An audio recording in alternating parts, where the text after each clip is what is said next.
മുംബൈയുടെ അടുത്ത മാച്ച് അത് ഡൽഹിയുമായിട്ടാണ്. അതിലും മുംബൈ തോറ്റാൽ അതവർക്ക് വലിയ ക്ഷീണമായിരിക്കും. ഇപ്പോൾ തന്നെ 3 കളി അടുപ്പിച്ച് തോറ്റു. ഇനി തോറ്റാൽ പ്ലേ ഓഫിലേക്ക് എത്തുക ദുഷ്കരമായിരിക്കും.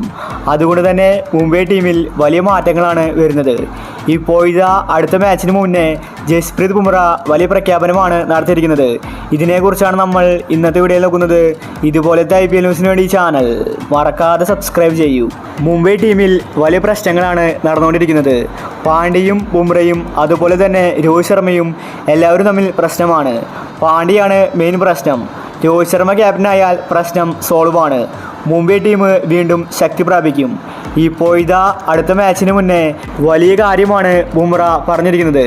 ബുംറ പറഞ്ഞത് ഇങ്ങനെയായിരുന്നു: ഡ്രസ്സിംഗ് റൂമിൽ എപ്പോഴും അടിയാണ്. ഇങ്ങനെ തന്നെ മുന്നോട്ട് പോയാൽ ഒരു ടീമിന് ജയിക്കാൻ സാധിക്കില്ല. മുംബൈ ടീം ശരിക്കും തകർന്നിരിക്കുകയാണ്. പാണ്ഡ്യ സ്വമേധയാൽ ക്യാപ്റ്റൻസി രാജിവെക്കണം. രോഹിത് ശർമ്മ തിരിച്ച് ക്യാപ്റ്റനായാൽ മാത്രമേ മുംബൈ ടീം പഴയതുപോലെ ആകുള്ളൂ. അല്ലെങ്കിൽ ഇനി എല്ലാ മാച്ചിലും മുംബൈ തോൽക്കും. താരങ്ങൾ തമ്മിൽ ഐക്യമത്യം ഇപ്പോൾ ഇല്ല. എനിക്കും പേഴ്സണലായിട്ട് രോഹിത് ശർമ്മ ക്യാപ്റ്റൻ ആവുന്നതാണ് ഇഷ്ടം. കാരണം പാണ്ഡ്യയുടെ ക്യാപ്റ്റൻസി ആരും തന്നെ ഇപ്പോൾ ആക്സെപ്റ്റ് ചെയ്തിട്ടില്ല. എനിക്ക് പോലും വേണ്ട റെസ്പെക്റ്റ് പാണ്ഡ്യ ചില നേരത്ത് തരുന്നില്ല. ഞാൻ ആവശ്യപ്പെട്ടാൽ പോലും എനിക്ക് ബൗള് പാണ്ഡ്യ തരാറില്ല.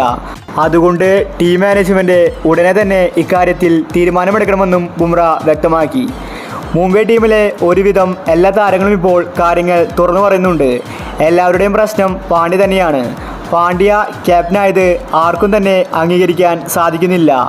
മുംബൈ ഫാൻസിന് പോലും പാണ്ഡ്യ ക്യാപ്റ്റനായത് ഇഷ്ടപ്പെട്ടിട്ടില്ല.